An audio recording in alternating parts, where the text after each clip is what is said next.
Hey guys, it's me, Lindsay, here with your weekly update. We're here. It's summertime. I think most of our kids are out of school. For me, summer always like means lots of time at the pool, sunshine, warmth, just chilling, lots of popsicles and ice creams being consumed.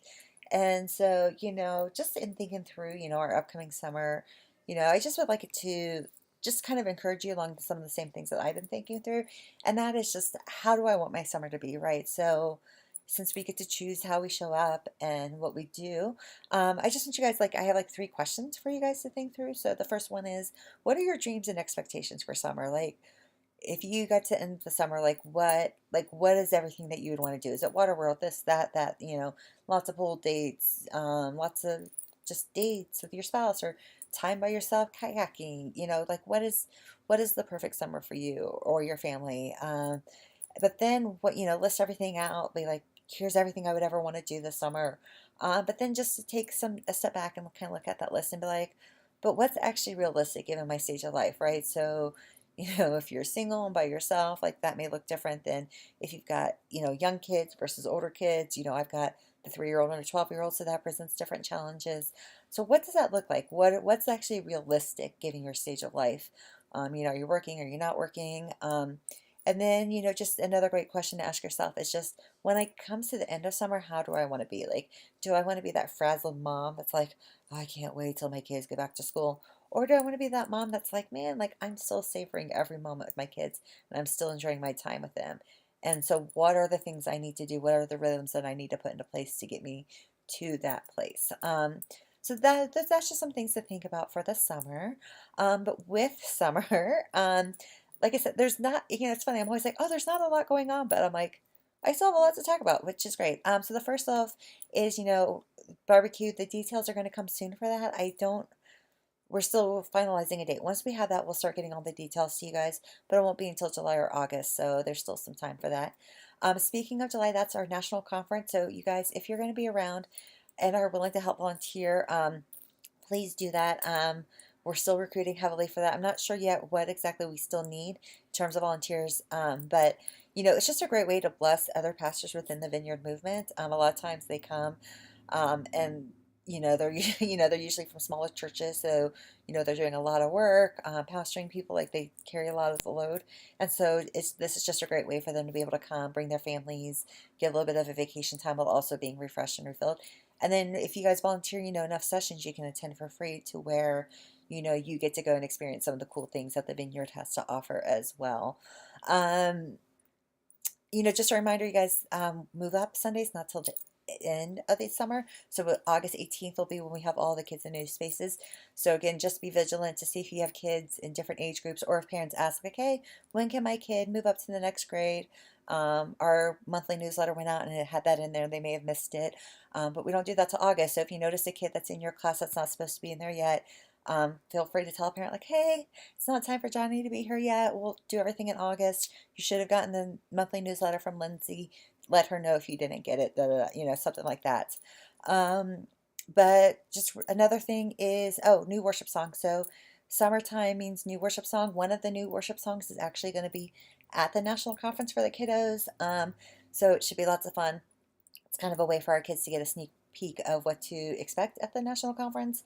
But you can find all those songs and the motions and lyrics and stuff like that on Planning Center. So if you open up the service plan for Sundays, there's the order of service where it says like large group time, small group time, worship, like lists out all the different timing details.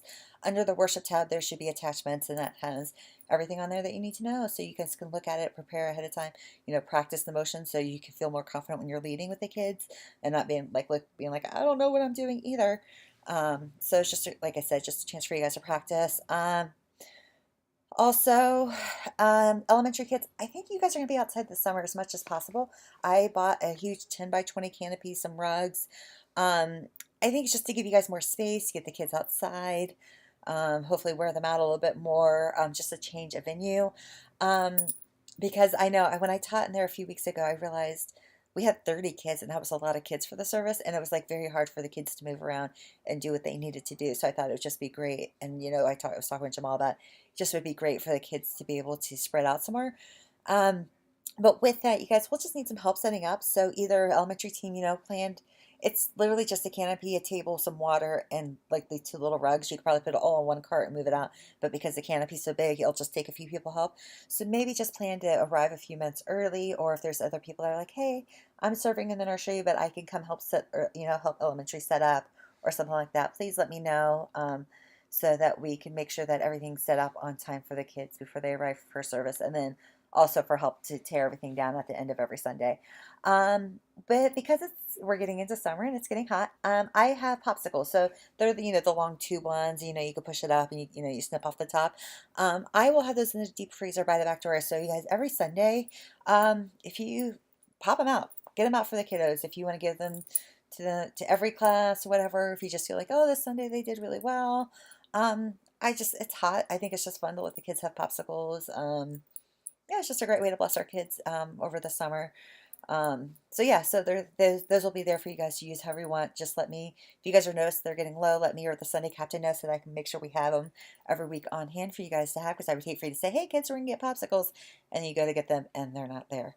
That would be really devastating for kids. But with the popsicle thing, I am hosting, actually I'm co-hosting with Juliet, or a social circle called, it's like Playdates and Popsicles, or Popsicles and Playdates, where we are going to be meeting at various locations around the city, um, from 10 a.m. until whenever. Bring your kids. Kids can play. The adults, we can kind of mix and mingle. I'll bring popsicles for the kids to munch on.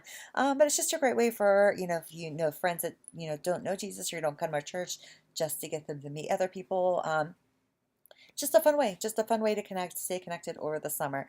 And then last but not least, I think I talked about in one of our previous videos about continuing to do some training over the summer. So in this email and on our Facebook page, I have listed a link to a video on the ideal response to kids when they make bad choices.